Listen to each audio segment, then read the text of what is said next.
Abrogation. This is the way that self-contradiction in the Quran is resolved. Quran 2.106. We do not abrogate a verse or cause it to be forgotten, except that we bring forth one better than it or similar to it. Do you not know that Allah is over all things competent? Here's the problem. How do you handle the situation where one verse in the Quran contradicts another verse? It's very important to Muslims to believe that the Quran contains no contradictions. So how is this dealt with? Very simply, the later verse cancels the earlier verse, which is now superseded, and the self-contradiction disappears. Except that it doesn't. It's still there, because the older verse isn't removed from the Quran. Think of a software manual showing the way to use the software. And with more recent updates, the way to use the software changes. You don't add the new way and leave the old chapters in place. You take out the old chapters and replace them with the new ones. But that doesn't happen in the Quran. The old, now known to be incorrect, material is still there. A good example is verse 16.67. And from the fruits of the palm trees and grapevines you take intoxicant and good provision. Indeed, in that is a sign for a people who reason. So, intoxicants are good. But then verse 4.43. O you who have believed, do not approach prayer while you are intoxicated until you know what you are saying, or in a state of janaba, except those passing through a place of prayer, until you have washed your whole body. So, don't pray while drunk, which means that it's okay to get drunk, but not to pray while drunk. And then we get verse 2.219. They ask you about wine and gambling. Say, in them is great sin, and yet some benefit for people, but their sin is greater than their benefit.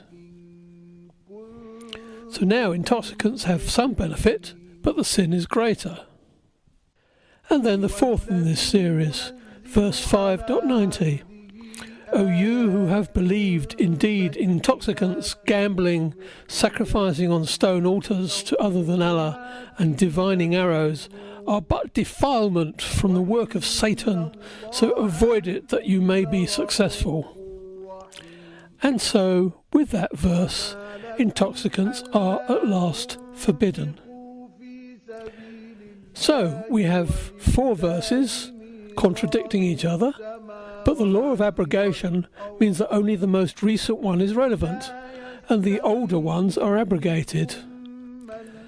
So, in what order were the verses revealed? Not in the order in which they are printed in the Quran. Chapter 16 was the 70th to be revealed, Chapter 2 was the 87th, Chapter 4 was the 92nd, and Chapter 5 was the 112th.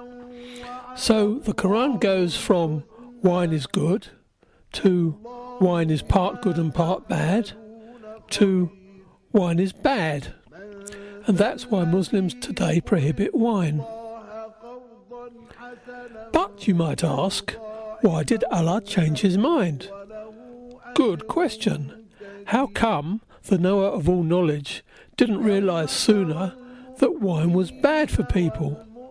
The obvious answer is that Muhammad didn't think he could impose a ban on alcohol at first, and only as his acceptance as the apostle of Allah became stronger, then he could come out against alcohol. But abrogation has much wider implications. Just as there cannot be any contradictions in the Quran, even though any sensible person can see them, also there cannot be any contradictions in the earlier revelations from God, although Muslims like to say there are, because of this same law of abrogation. And the idea that the Torah and Bible are changed by people is also denied by the Quran. Quran 10.64. For them are good tidings in the worldly life and in the hereafter. No changes there in the words of Allah. That is what is the great attainment. Quran 6.115. And the word of your Lord has been fulfilled in truth and justice. None can alter his words, and he is the hearing, the knowing. Quran 18.27. And recite, O Muhammad, what has been revealed to you of the book of your Lord. There is no changer of his words, and never will you find in other than him a refuge. Which means that the Torah and the Bible are not self-contradicting, nor are they changed by people. Now here's a verse that abrogates many others. Quran 9.5, which is the 113th chapter to be revealed, and which therefore abrogates all previous verses.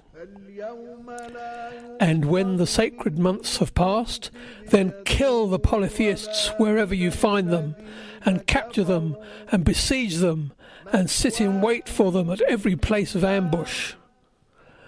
But if they should repent, establish prayer, and give zakah, let them go on their way. Indeed, Allah is forgiving and merciful.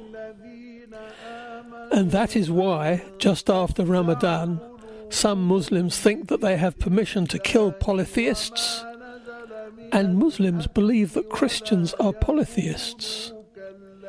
Truly, the law of abrogation has many consequences.